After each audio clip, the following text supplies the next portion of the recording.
There are chambers within the soul that God designed for sacred conversation, hidden rooms beneath the noise of the world, where truth arrives quietly, like lantern light beneath ancient stone. Yet many wander through life never entering those chambers again. They remain busy, loud, endlessly stimulated, and then wonder why heaven feels distant. But understand this carefully. The Spirit of God rarely departs with thunder. He withdraws like mist from a valley, slow enough that distracted men never notice the temperature changing. The first fracture begins when conviction is ignored repeatedly.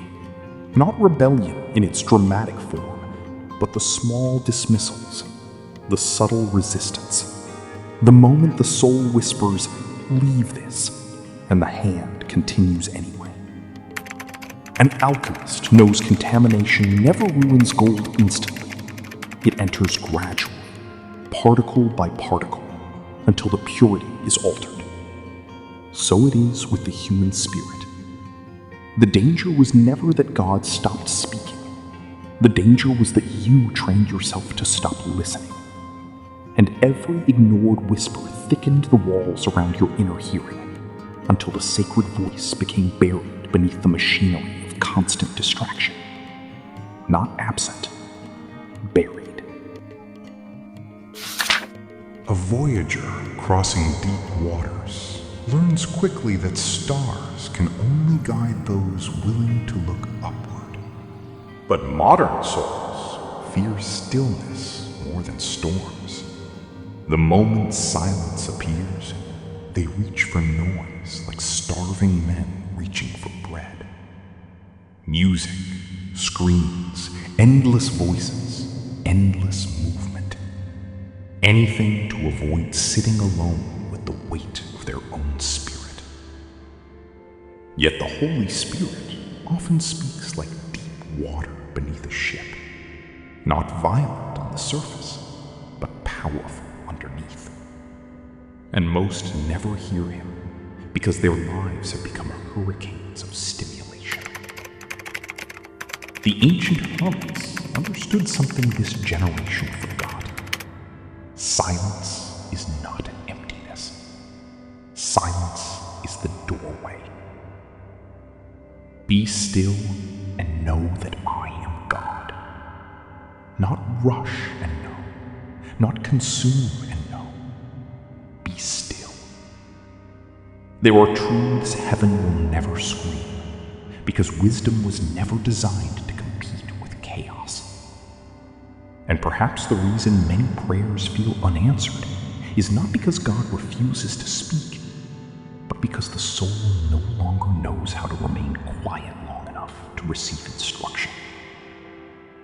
A distracted spirit becomes spiritually malnourished.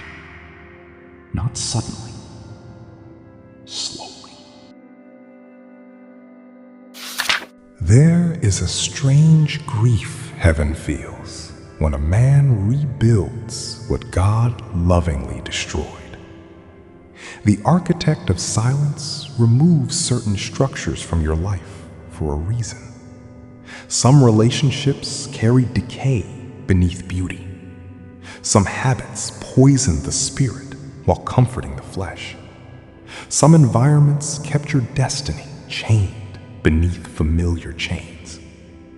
At first, separation feels painful because even prisons become comfortable when lived in long enough. But then, something dangerous happens. Loneliness arrives. Memory softens the truth.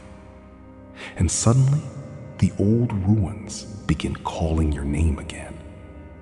The soul starts romanticizing what heaven delivered it from. A mountain hermit once said that the greatest deception is not darkness appearing evil, but darkness appearing familiar. So people return, back to conversations that weaken them, back to appetites that empty them, back to cycles God already broke. And every return creates division inside the spirit. because one part of you remembers freedom, while another part still craves captivity. This is why peace disappears. You cannot walk toward divine purpose while dragging old chains behind you. Some doors were closed by mercy, not punishment. And wisdom means resisting the temptation to reopen what heaven intentionally buried. Many people are not spiritually dead. They are emotionally sedated. Whenever God begins uncovering buried grief, fear, bitterness, insecurity, or exhaustion, the instinct of the flesh is immediate escape. Food, entertainment, lust, endless consumption, endless movement, anything that prevents the wound from speaking. But wounds ignored do not disappear. They descend. The architect of silence understands this well. Before rebuilding a sacred structure, he first exposes the cracked foundation beneath it. And exposure feels violent to those who have spent years hiding beneath distraction. Yet the spirit wounds only to heal correctly. Some of the emotions you keep suppressing are not signs that you are falling apart. They are signals that heaven is finally touching the places you abandoned long ago. The world teaches numbness. God teaches surrender. One hardens the soul into survival. The other softens it into transformation.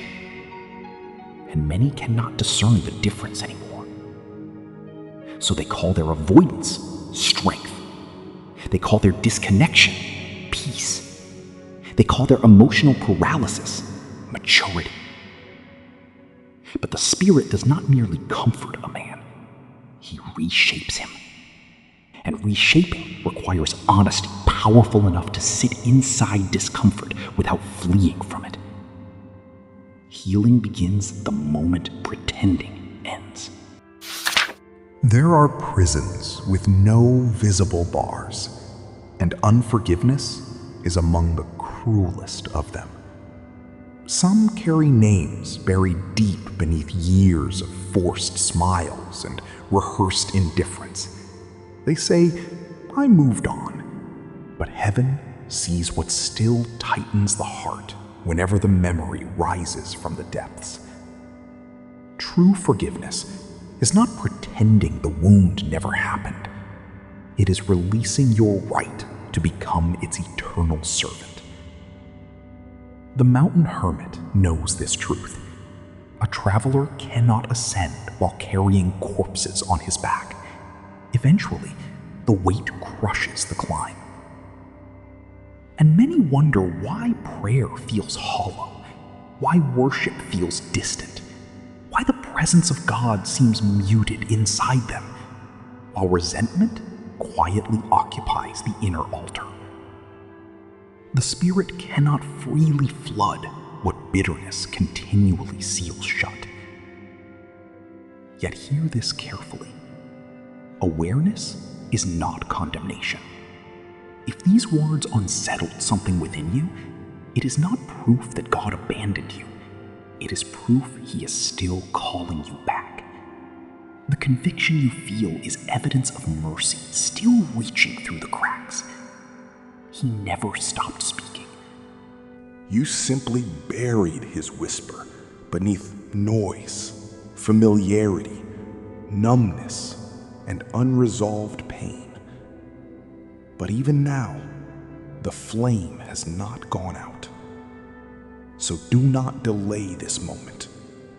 Name the habit. Bring it before God without performance, without excuses, without religious theater. Just honesty. And sometimes, that single act of surrender is enough for heaven to begin rebuilding the soul again.